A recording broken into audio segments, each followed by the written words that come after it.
जय हिंद, जय भारत। और आप इस समय देख रहे हैं CCN न्यूज़ 24 चैनल। मेरा नाम है दिनेश गर्ग जैन, कड़वे सवालों वाला। लगभग पिछले 64 दिनों से जंतर मंतर के प्रांगण के अंदर पूर्व सैनिकों ने धरना दिया है अपनी मांगों को लेकर के। OROP, MSP, डिसेबिलिटी पेंशन, तमाम तरह की विसंगतियों को लेकर के तमाम तरह के आरोप लगाए जा रहे थे कि अफसरों ने हमारे साथ गद्दारी की है। कुछ लोग कहते हैं सरकार ने हमारे साथ गद्दारी की है। लेकिन आज एक विचित्र जो है यहाँ पर चीज़ देखने को मिली। देखें, यहाँ पर दूसरा धरना भी यहाँ पर आज देखने को मिल रहा है। एक और नया धरना दिल्ली वेटरन्स के द्वारा लगाया जा रहा है और यहाँ पर भी लिखा है अनिश्चितकालीन धरना है। और एक धरना वो भी लगभग पिछले 64 दिनों से लगातार यहाँ पर देखने को मिल रहा था। अब दूसरा धरना यहाँ पे लगा है तो कुछ ना कुछ नए सवाल भी रहेंगे। और सैनिक, पूर्व सैनिक मेरे से जो सत्येंद्र जी हैं वो वही हैं जो पहले धरने में हम लोग इनकी वहाँ पे भी कवरेज कर रहे थे। अब ये दूसरे धरने में यहाँ पर भी इनकी कवरेज करें। तो सबसे पहले सर, आपका बहुत बहुत स्वागत है हमारे चैनल में। मैं भी आप मीडिया कर्मियों का बहुत बहुत तहे दिल से आपका हार्दिक अभिनंदन करता हूँ। सत्येंद्र जी, ऐसी क्या जरूरत आन पड़ी कि आज विभाजन हो गया, अपने धरने का विभाजन हो गया, पूर्व सैनिकों के विभाजन हो गए, वहाँ पे अलग ग्रुप, यहाँ पे अलग ग्रुप? नहीं, सैनिकों का विभाजन नहीं हुआ। ये जो अलग जो धरना लगाना पड़ा है, ये हमारे एक या दो लोग हैं जो मतलब घमंडी कह लो, पैसा उगाही कह लो। एक बंदा तो उसमें से ऐसा है जो पहले किसी संस्था में था, वहाँ से पैसे लेके और गायब हो गया। उस संस्था ने भगा दिया। अब यहाँ आ गए, यहाँ के पर्ची काटने लग गए वो। नहीं, मतलब ये आरोप लग रहा है कि मतलब पैसे उगाही की। हाँ, भागने वाले। हाँ, बिल्कुल बिल्कुल, यहाँ पैसे उगाही हुए हैं और इसी बात पे ये दूसरा लगाना पड़ा है। भाई, पैसे किस बात पे उगाए हैं? खोल के बताओ, कौन व्यक्ति है, किस तरह से उगाही हुई है? मतलब आपको कैसे, ये चीज कैसे कह सकते हैं? हाँ, बहुत पैसे का उगाही हुआ, हम देखते नहीं। बताओ, 31 हज़ार की पर्चियाँ कट रही है। मेरे पास में वीडियो है उनकी पर्चियों के है। किसने काटी है पर्ची? पर्ची काटी है जो पुराने लोग हैं। नाम बताओ, क्या नाम है जिसने काटी है? अभी नाम तो मैं इनका क्या बताऊं, अपने आप सब आपको ही पता है। नहीं, आप देखो, आप बात कर रहे हैं, हम तो कम से कम ये जो पता लगे कौन है वो व्यक्ति जो 31,000 रुपये की पर्ची काटे। और पर्ची काटना तो लीगल है, उसमें गलत क्या है फिर? जो पुराने धर्मे में था वो है एक नलिन है को। मेरे को एक ही दिन उसका ताल्लुकात हुआ है। वो पहले वीर बहादुर सिंह के धरने में था। ये बात मेरे को वीर बहादुर सिंह ने ही बताया। तब मेरे को पता लगा कि ये तो बहुत चोर है, ये मेरा ही पैसा चुरा कर ले गया। नहीं, ये धरना नलिन का थोड़ी, ये तो कपिल फौजी यहाँ पे चला। हाँ, कपिल और वो नलिन दोनों एक ही बात है, दोनों एक ही बात है, कोई फर्क नहीं है। कपिल ने उगाही करी है या नलिन नाम के व्यक्ति ने करी है? दोनों ने करी है। अच्छा। हाँ, बगैर उसकी सहमति के, कपिल की सहमति के नलिन नहीं कर सकता और नलिन है वो बगैर कपिल नहीं कर सकता। तो पर्ची काटना गलत थोड़ी है, पर्ची काटना तो सहयोग ले रहे हैं ना, वो धरना चल रहा है तो सहयोग क्या है? थोड़ी चलेगा। उसका कहाँ सदुपयोग कहाँ हुआ है? भाई, किसी को चाय पिलाई है, ये दूर दूर से लोग आते हैं, या किसी को खाना खिलाया है या कुछ किया है वो खर्चा, वो लोग पिलाते हैं चाय जो आए हुए हैं। जैसे आज राजस्थान से आए तो इन्हीं लोगों ने पिलाया हुआ चाय भी, और जो कुछ खिलाएंगे पिलाएंगे इन्हीं में से खिलाते हैं। आपको नहीं लगता कि कहीं ना कहीं ये आरोप जो है, कहीं ना कहीं बहुत बड़ा आरोप लगाया जा रहा है उन धरने के ऊपर कि क्या नाम है, पैसे खाने का या उगाही करने का कपिल जी के ऊपर? नहीं, कोई गलत आरोप नहीं है, बिल्कुल सत्य है। और उनकी ये घमंड आ गया, पैसे आज जहाँ पैसा हो जाता है वो घमंड आता ही है, और फिर वो काम ठीक नहीं होता है।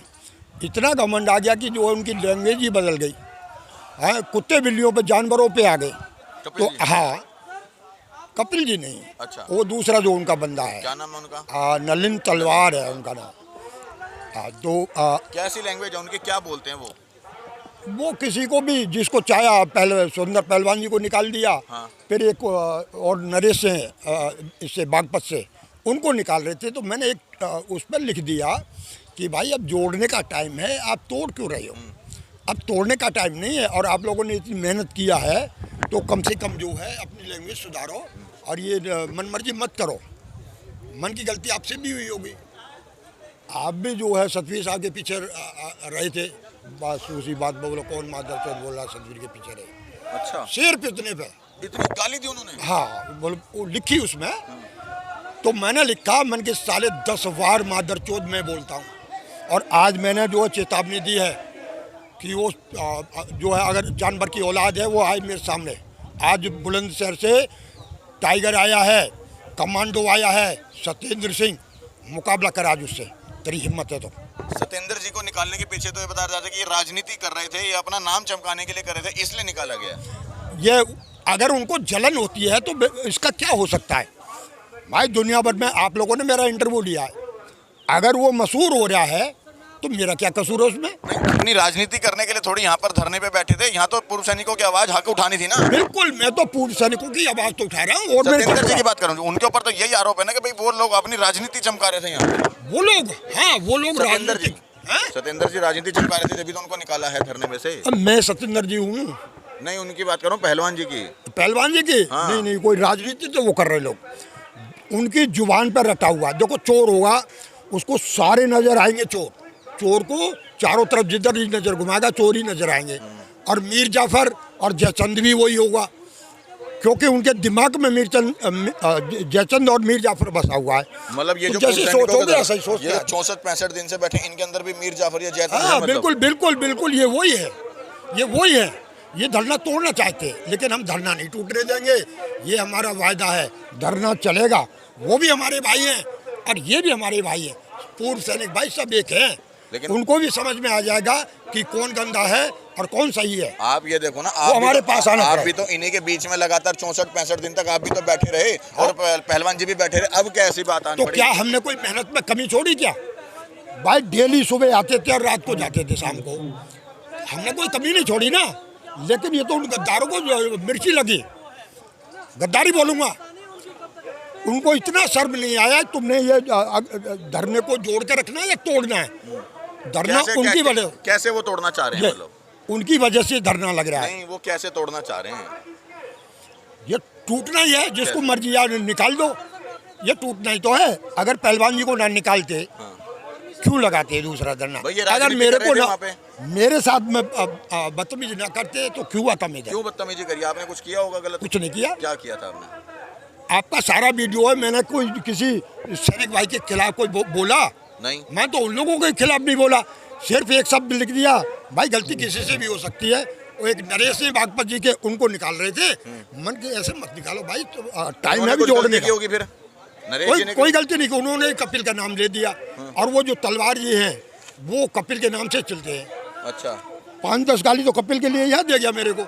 और शाम को मैंने कपिल को बताया, बोला साहब सुबह बताना, मैं साले को पीटूंगा। और जब सुबह मैंने आके बताया कि चल भाई मैं वो करता हूँ, तेरा नाम लेते कितनी गाली दिया है, फिर जो कपिल जी बस ऐसे रहे साहब हाथ जुड़वा लो, रहने दो, हो जाता कोई बात नहीं, दे लेने दो मेरे को गाली। लेकिन तो क्या है, ये रिश्ता कुछ कहलाता भाई?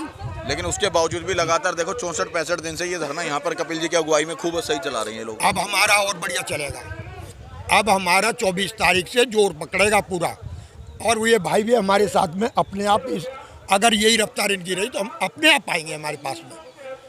धरना एक ही होगा, मकसद एक है। ये क्यों तो आएंगे धरना आपके पास? लगे, भाई ये लगातार अपना चला रहे हैं, तो ये आपके पास क्यों आएंगे? आएंगे, क्यों आएंगे? देख लेंगे ना कि कौन आदमी गलत है। नहीं, किस हिसाब से आप ये बात कैसे कह सकते हो कि वो लोग आएंगे अपने आप? बिल्कुल आएंगे, उनको एहसास होगा कि ये गलत है और वो ये सही अगर है। एहसास होता है तो फिर शायद आप जो आप आरोप लगा रहे हो वो चीज ही ना कर पाते। वो क्यों ना कर पाए भाई?